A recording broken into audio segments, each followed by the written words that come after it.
Et c'est la première fois que l'Italie accueille la Ryder Cup, troisième événement sportif pour son importance médiatique. 620 millions de téléspectateurs diffusés dans 180 pays. La Ryder Cup qui oppose les États-Unis à l'Europe et qui débute vendredi. Les Américains sont favoris, Hakim Tamim.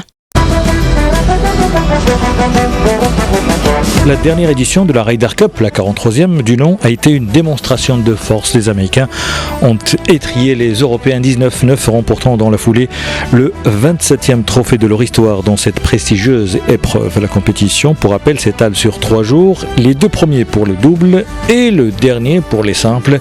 Jean-François Abessé, spécialiste de golf, lui aussi voit les Américains avec un léger avantage. Alors sur le papier, les États-Unis sont, disons, favoris. Eux, ils se prétendent comme une équipe qui n'est pas du tout favorite, et on sait que l'expérience est très importante dans cette compétition. Tout dépendra effectivement les 2 premiers jours qui sont les parties en double.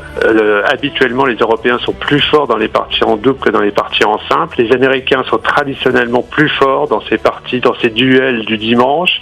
Donc il faudra que l'Europe prenne une grosse avance le samedi soir. Cette année encore, ils sont favoris, même si l'Europe compte dans ses rangs des joueurs exceptionnels et en forme surtout le Norvégien Hovland, l'Espagnol Rahm ou encore le Nord-Irlandais Rory McIlroy.